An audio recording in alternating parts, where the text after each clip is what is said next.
नमस्कार, मैं डॉक्टर सीमा Sharma SC Sanskrit classes में आपका स्वागत करती हूँ। अर्थ संग्रह कर रहे हैं, वेद का तीसरा भेद करते हैं, नाम थे। इससे पहले वीडियो में हम विधि का पूरा विवरण कर चुके हैं और उसके बाद मंत्र को भी पूरा समझ चुके हैं। तो आज हम कर रहे हैं वेद का तीसरा भेद, नाम थे। नाम ध्येयानाम च विधि अर्थ परिच्छेदतया अर्थवत्वम् यानी विधेय क्रिया के परिच्छेदक होने के कारण नामधेयों की सार्थकता है। तो यह नामधेय शब्द नाम का वाचक है। नामधेय शब्द किसका वाचक है? नामधेय नाम का वाचक है। किंतु मीमांसा दर्शन में इसका प्रयोग एक प्रभाषिक शब्द के रूप में मिलता है। वहां इसका अर्थ है किसी याग का नाम। यानी नामधेय से क्या अभिप्राय है कि नाम का वाचक तो है, संज्ञा है, परंतु किसी याग का नाम। तो इसका उदाहरण क्या देते हैं? उद्भिता यजेत पशु कामः। इसका उदाहरण देते हैं, उद्भिदा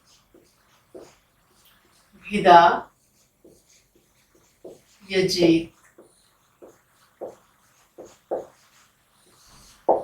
पशु कामः। तो ये क्या है? एक विधि वाक्य है जिसका अर्थ है कि पशु की कामना करने वाला व्यक्ति क्या है? उद्भिद से याग करे। इसका अर्थ क्या है? एक विधि वाक्य है कि पशु की कामना करने वाला व्यक्ति उद्भिद से याग करे। याग का साधन क्या है? उद्भिद है। और उद्भिद के यहाँ दो अर्थ हैं, याग विशेष का नाम और उद्भिद्यते भूमि अनेन। तो यहाँ उद्भिद के दो अर्थ हैं। पहला, याग विशेष का नाम, और दूसरा उद्भिद्यते भूमि अनेन।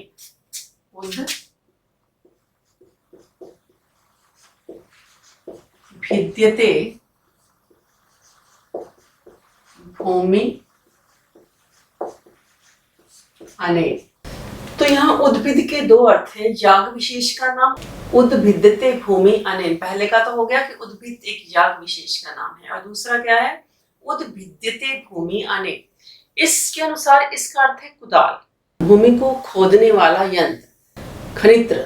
तो यहाँ इस विधि वाक्य में उद्भिद का अर्थ है, इस विधि वाक्य में हमें उद्भिद का अर्थ क्या लेना है? याग विशेष का नाम।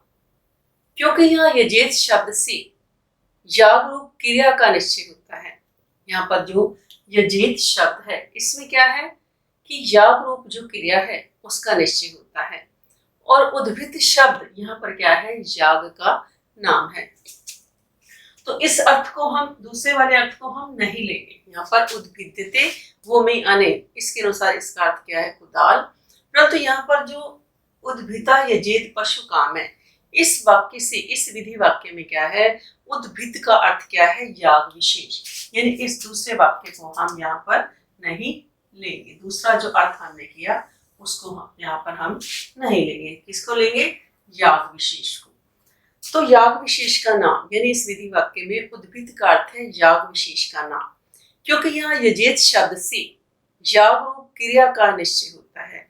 यजेत शब्द से विधि अर्थ यानी याग रूप क्रिया का निश्चय होता है, और उद्भिद शब्द यहाँ याग का नाम है जो विधि अर्थ का परिच्छेद कर रहा है, तथा उद्भिद वाला ही याग करना है। अन्य यागों का यहाँ पर क्या हो जाता है? परिच्छेद हो जाता है। तो नामधेयानाम च विधि अर्थ परिच्छेदतया अर्थवत्वम् कि विधेय क्रिया के परिच्छेदक होने के कारण ही नामधेयों की सार्थकता मानी जाती है। तो यहाँ क्या है कि उद्भिद वाला ही मुख्य याग है जिसको करना है, अन्य यागों का यहाँ पर क्या है? इससे परिच्छेद हो जाता है। चार कारणों से नाम धेयत्व होता है। पहला मत्वर्थ लक्षण भयात, और दूसरा वाक्य भेद भयात, तीसरा तत् प्रख्ये शास्त्रात्। और चौथा तद व्यपदेशात्। यानी 4 कारणों से नामधेयत्व होता है। यानी किसी शब्द को नामधेय मानने में 4 निमित्त कारण है। पहला मतवर्थ लक्षणा के भय से, दूसरा वाक्य भेद के भय से, और तीसरा क्या है, तत् प्रख्य शास्त्र अर्थात गुण के प्रख्यापक अन्य शास्त्र का उपलब्ध होना, और चौथा है तद व्यपदेशात् अर्थात गुण की उपमा के कारण। तो पहला मतवर्थ लक्षणा भयात नामधेयत्व का उदाहरण। तो इसका उदाहरण क्या देते हैं, उद्भिता यजेत पशु कामः।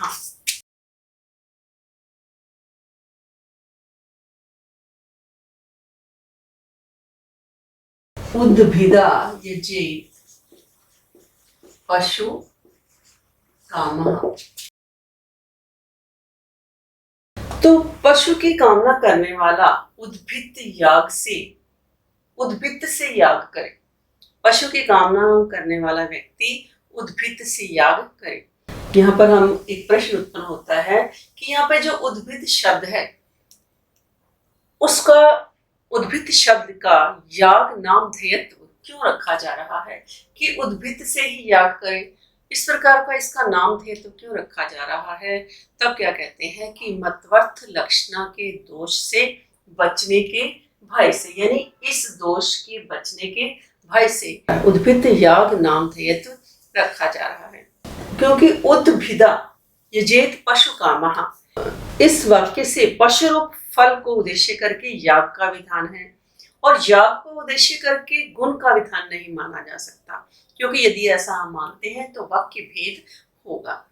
तो वाक्य भेद उत्पन्न हो जाने के कारण उद्भिद शब्द को गुण का वाचक मान लेने पर हम यह मान लेते हैं कि उद्भिद शब्द गुण को बता रहा है, यानी द्रव्य को बता रहा है कि इसके द्वारा किया जाए, और यह उद्भिद याग कहीं और प्राप्त नहीं है, क्योंकि गुण विशिष्ट विधि यह माननी पड़ेगी। हमें क्या मानना पड़ेगा, गुण विशिष्ट विधि माननी पड़ेगी। इसकी चर्चा भी मैं वीडियो में पहले कर चुकी हूँ। विधि का पहला जो वर्गीकरण था कि प्रधान विधि, गुण विधि और गुण विशिष्ट विधि, तो उसको भी आप देखें उस वीडियो में जाकर के। तो अर्थात तो तब यहाँ क्या कहते हैं, उद्भिदवता यागेन पशु भावेत। तब क्या कहते हैं,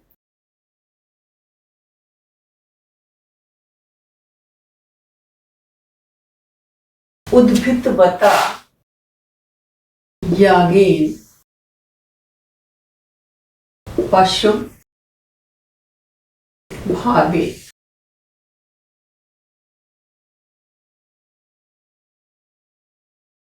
उद्भिदवता यागेन पशु भावेत अर्थात उद्भिद वाले याग से पशु की भावना करें। तो यहाँ विधान केवल याग का माना जाएगा। यहाँ विधान क्या माना जाएगा, याग का माना जाएगा। तो यहाँ उद्भिदवत में मतवर्थ लक्षणा माननी पड़ेगी। उद्भिदवत में क्या है, मतवर्थ लक्षणा माननी पड़ेगी, क्योंकि यहाँ पर क्या है, मतवर्थ लक्षणा भी तो एक प्रकार का क्या है, पदगत दोष है। तो इस दोष से बचने के लिए उद्भिद को नामधेय ही मानना उचित है। तो इस यहाँ पर क्या है कि मतवर्थ लक्षणा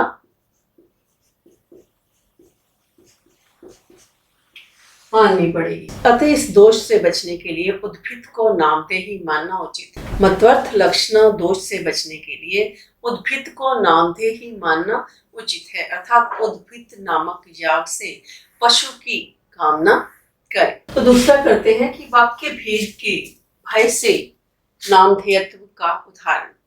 वाक्य भेद के भय से नामधेयत्व का उदाहरण।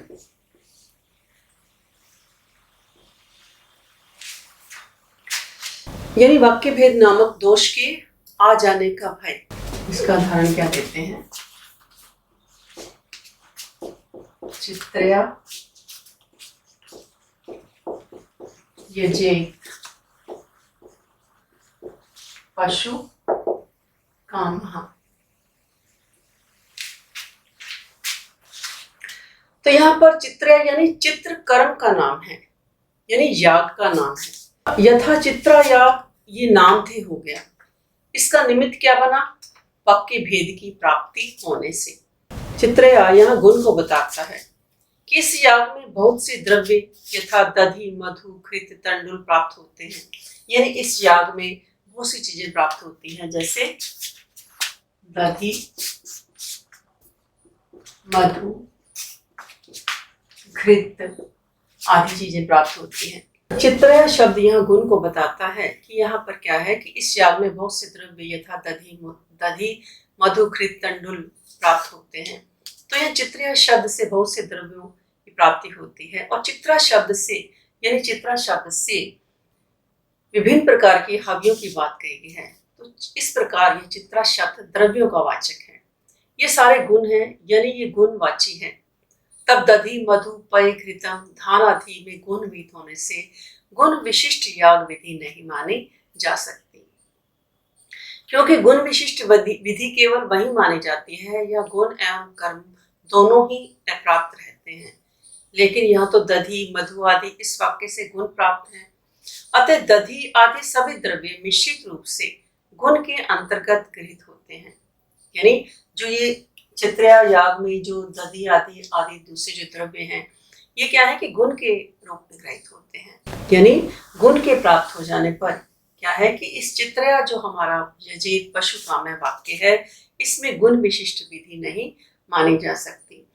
तब याग का फल के साथ संबंध और गुण के रूप में संबंध होने पर वाक्य भेद होगा।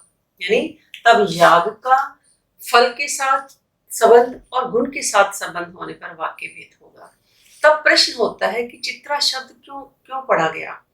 तब इसका उत्तर देते हैं कि चित्रा शब्द याग का नाम ध्येयत्व है। चित्रा शब्द किसका नाम ध्येयत्व है? याग का नाम ध्येयत्व है। तब इसका वाक्य क्या बनेगा कि चित्रा यागेन पशु भावेत। तब इसका वाक्य क्या बनेगा? चित्रा यागेन पशु भावे। चित्रा यागेन पशु भावे अर्थात चित्रा याग से पशु की भावना करें। तो यहाँ समान अधिकरण होने से वाक्य भेद नहीं होगा। समान अधिकरण होने के कारण क्या है? वाक्य भेद नहीं होगा। तो प्रकृत यानी चित्रा यज्ञ के अनेक द्रव्यों वाला होने के कारण चित्रा शब्द ही यहाँ पर क्या है? सार्थक है। अतः वाक्य भेद के भय से यहाँ पर क्या है? नामधेय विधि की गई है। यानी नामधेय क्यों रखा गया कि वाक्य भेद के डर के कारण यहाँ क्या है कि इस चित्रा याग का नाम क्या रखा गया? चित्रा याग इस नामधेयत्व के कारण ही रखा गया। अतः वाक्य भेद के भय से यहाँ नामधेय विधि प्राप्त हो गई है, नामधेय विधि की गई है। तत्प्रख्य शास्त्र से नामधेयत्व का उदाहरण। तो यहाँ पर तत् का मतलब है गुण। यहाँ पर तत् शब्द का मतलब क्या है? तत् यानी गुण। और प्रख्य शब्द यानी कहने वाला, अर्थात गुण को कहने वाला अन्य शास्त्र। प्रख्य का मतलब क्या है?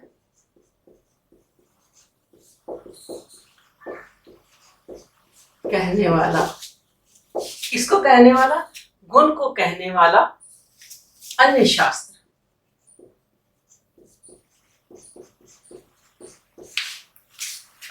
तो यहाँ पर तत् का मतलब क्या है? गुण। और प्रख्य में कहने वाले अर्थात गुण के कहने वाले अन्य शास्त्र। यानी संपूर्ण ग्रंथ शास्त्र के नाम से जाने जाते हैं। यानी जो जैसे योग दर्शन है या सांख्य दर्शन है, ये सारे दर्शन क्या है कि अपने अलग रूप में शास्त्र के रूप में जाने जाते हैं। परंतु यह शास्त्र शब्द एक पंक्ति या वाक्य के लिए प्रयुक्त हुआ है।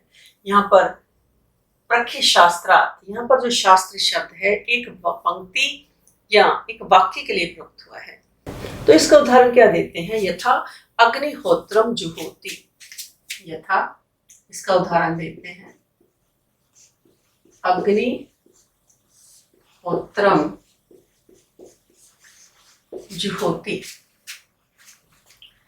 अग्निहोत्रम जुहोति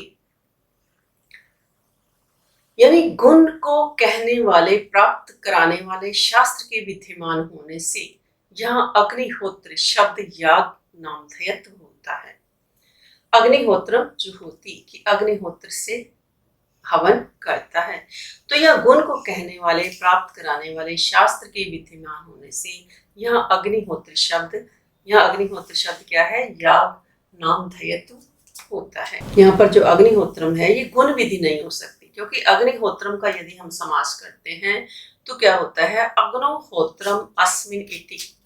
अग्नौ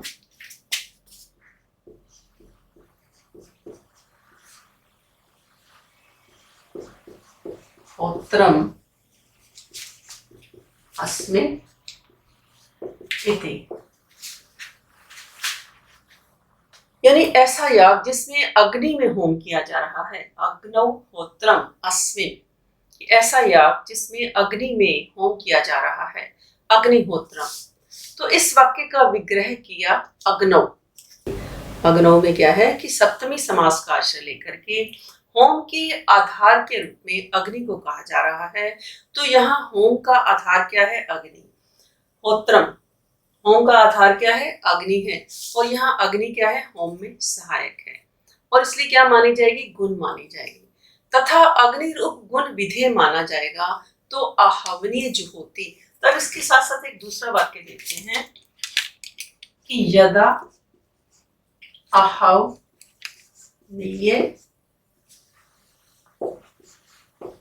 जुहोति, यानी यहाँ पर होम का आधार अग्नि है, यह अग्नि होम में सहायक है, इसलिए ये गुण है। परंतु अग्नि रूप गुण विधेय माना जाएगा तो यदा आहवनीय जुहोति, ये वाक्य क्या है? निरर्थक हो जाएगा।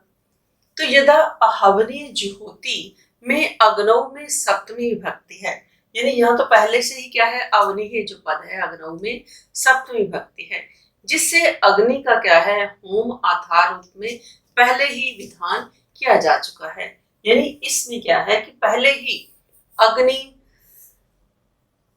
का होम आधार रूप में पहले ही विधान किया जा चुका है। तो दोबारा अग्निहोत्रम जुहोति से उसका विधान करना व्यर्थ हो जाएगा, क्योंकि जिसकी प्राप्ति पहले होती है उसका दोबारा कथन या विधि नहीं मानी जा सकती, तो वो कथन क्या है? व्यर्थ हो जाएगा।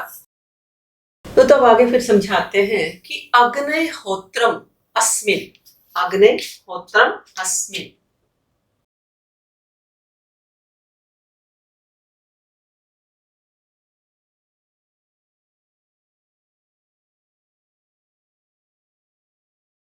अग्निहोत्रम अस्मिन्, यानी इस चतुर्थी समास मानकर अग्निहोत्रम पद से देवता के रूप में अग्नि रूप का विधान अग्निहोत्रम जुहोति वाक्य से माने। यानी पहले तो इन्होंने गुण के रूप में माना, फिर क्या कहते हैं कि अग्निहोत्रम अस्मिन्, यदि इस चतुर्थी समास को मान करके अग्निहोत्रम जो पद से, अग्निहोत्रम पद से देवता के रूप में अग्नि रूप का विधान अग्निहोत्रम जुहोति वाक्य से माने तो भी उचित नहीं है, क्योंकि देवता रूप में अग्नि गुण का विधान पहले से ही अन्य वाक्यों में प्राप्त है, यानी अग्नि का विधान तो पहले से ही प्राप्त है। अतः अग्निहोत्रम जुहोति में न तो होम के आधार रूप में और न देवता रूप में स्वीकार किया जा सकता है। यानी अग्निहोत्र जुहोति में न तो होम के आधार रूप में और न देवता के, ये क्या आ जाएगा? देवता के रूप में, और यहां पर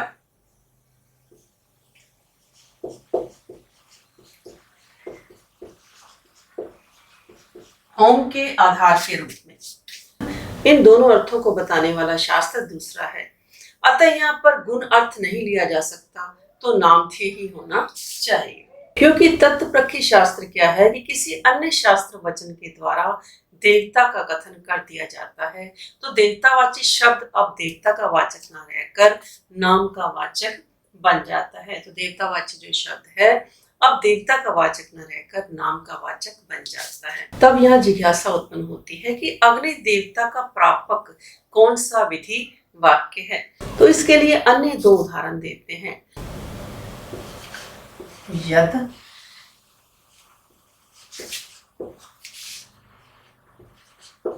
प्रजापत्ये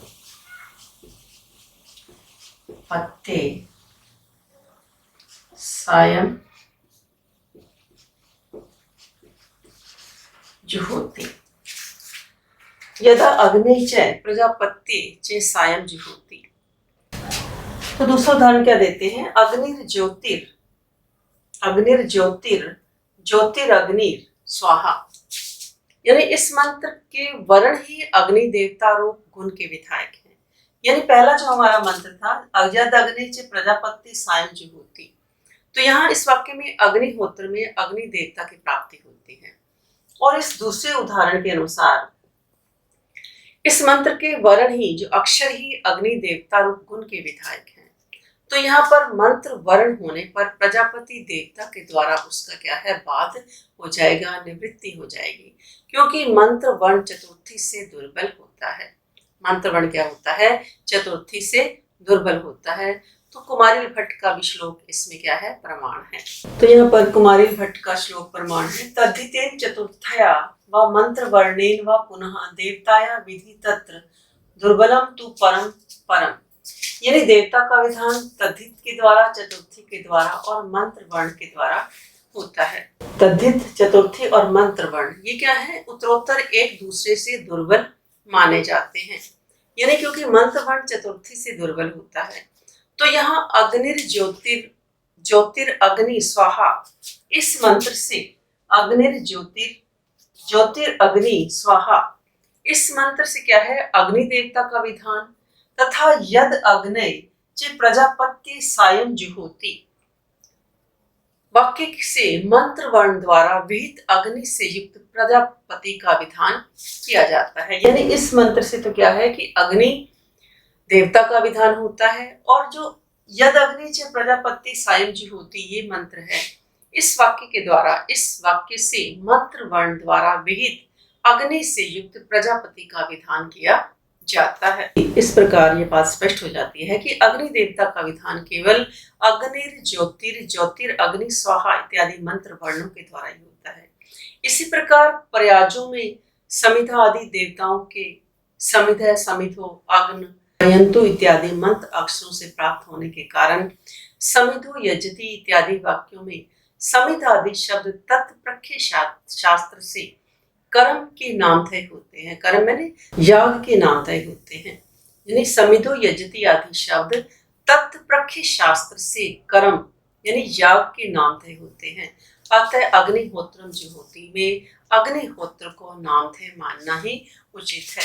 तो यहाँ पर क्या है कि अग्निहोत्रम जुहोति, जो हमने वाक्य इसका उदाहरण दिया था, अग्निहोत्रम जुहोति, तो यहाँ अग्निहोत्र को ही नामधेय मानना क्या है, उचित है। 4 कारणों से नामधेयत्व होता है। तद विपदेशात नामधेयत्व का उदाहरण। तो नामधेय का चौथा और अंतिम कारण तद विपदेश है। यानी यहाँ तद का अर्थ है गुण और विपदेश का अर्थ है उपमान। यहाँ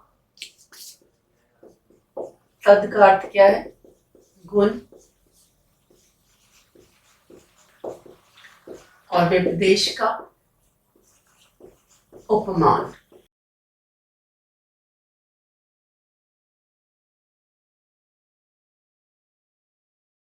यानी तद का अर्थ गुण और विपदेश का अर्थ है उपमान। अतः तद विपदेश का अर्थ है गुण से उपमान। तो इसका उदाहरण क्या देते हैं, यथा शयनेन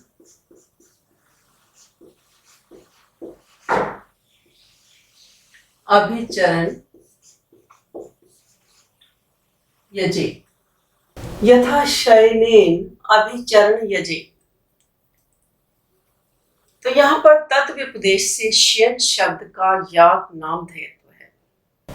तो यह शयन याग विशेष का नाम है। यानी शयन अभिचरण यजेत, यहाँ पर तत् विपदेश से शयन शब्द का याग नामधेयत्व है। इसका अर्थ क्या है, याग नाम धेयत्व। तो यहाँ पर शयन याग विशेष का नाम है। यद्यपि शयन का अर्थ बाज पक्षी भी होता है, किंतु इस विधि वाक्य में उसका अर्थ बाज पक्षी न लेकर याग विशेष का नाम है। अतः तत् व्यपदेश अर्थात उसके साथ व्यपदेश अर्थात ऐसा न मानने पर अर्थ संगति नहीं हो सकेगी। यथा जिसका विधान अपेक्षित होता है उसकी स्तुति होती है। यदि यहाँ शयन विधेय होता तो अर्थवादों से इसी शयन पक्षी की स्तुति करनी चाहिए। जिस प्रकार बाज पक्षी क्या करता है, अपने लक्ष्य को झपट कर ग्रहण कर लेता है। यानी जिस प्रकार बाज पक्षी क्या करता है कि बहुत ऊंचे आकाश में होता है, परंतु वो उसका लक्ष्य इतना तीव्र होता है कि वो पृथ्वी पर से एकदम झपट करके वस्तु को ग्रहण कर लेता है। उसी प्रकार ये याग भी अपकारी शत्रु को झपट कर मार देता है। अपकारी माने जो बुरा चाहने वाले, जो शत्रु हैं, जो अनिष्ट चाहने वाले शत्रु हैं, जो अच्छा नहीं चाहते, जो बुरा चाहने वाले शत्रु हैं, उसको क्या करता है, याग, ये जो है शयन याग जो है झपट कर मार देता है। तो इस अर्थवाद से शयन की स्तुति नहीं की जा सकती, क्योंकि शयन उपमान के द्वारा अन्य पदार्थ की ही स्तुति की जा सकती है। क्योंकि शयन इस अर्थवाद से शयन की स्तुति नहीं की जा सकती, क्योंकि शयन उपमान के द्वारा अन्य पदार्थ की स्तुति की जा सकती है। शयन उपमान से उसी शयन की स्तुति नहीं की जा सकती, क्योंकि उपमान और उपमेय दोनों भिन्न भिन्न पदार्थों में रहते हैं। किंतु जब शयन नामक याग का विधान किया जाता है तो अर्थवाद द्वारा शयन उपमान से उसकी स्तुति की जा सकती है। तो इस प्रकार तद व्यपदेश से शयन शब्द याग का नामधेय होता है। तो इस प्रकार क्या है कि इस तद व्यपदेश शब्द से शयन शब्द याग का नामधेय होता है। अतः यह शयन शब्द अर्थवाद वाक्यगत शयन से उपमान का कथन होने के कारण याग का नामधेय ही होता है। तो ये जो शयन शब्द है हमारा क्या है कि तद व्यपदेश के कारण शयन शब्द याग का नामधेय होता है। तो यहाँ किसी शब्द को नामधेय मानने पर चार निमित्त कारण को हमने, किसी शब्द को नामधेय मानने में चार कारण होते हैं।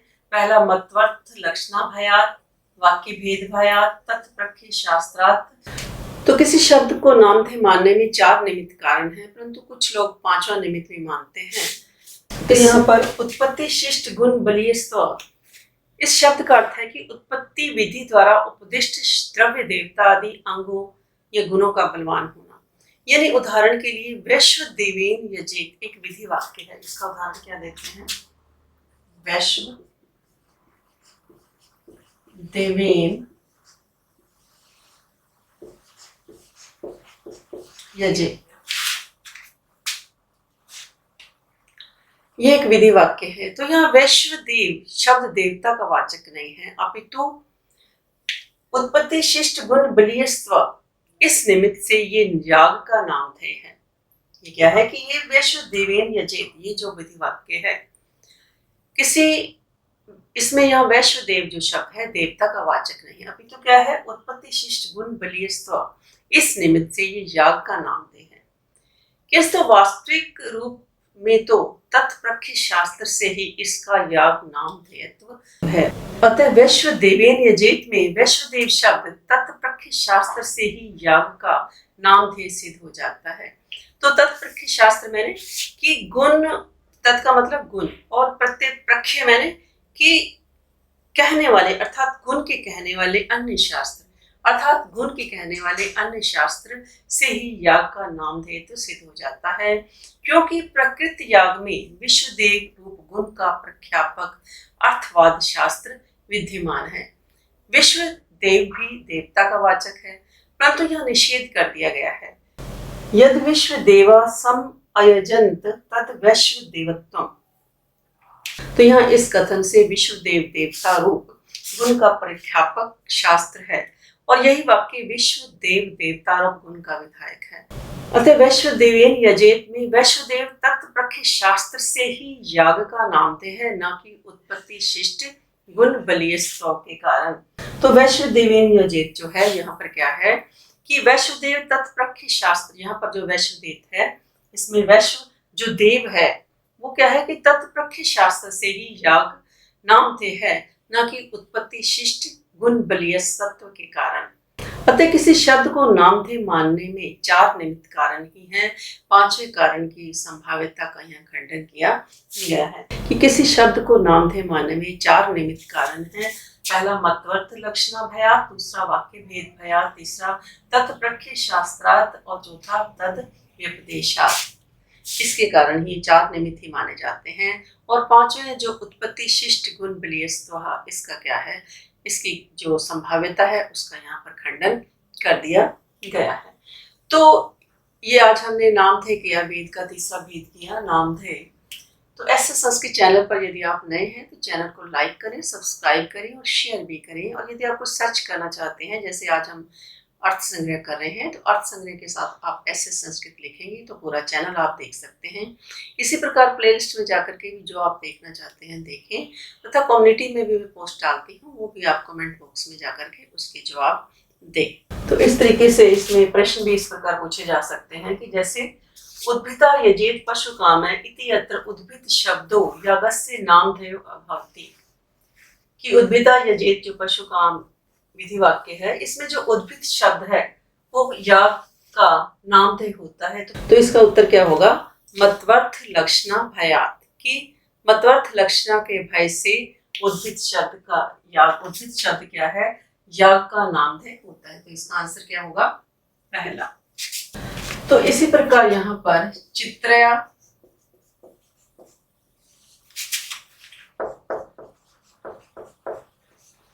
चित्रा यजेत पशु कामः इति अत्र चित्रा शब्दो यागस्य नामधेयो भवति।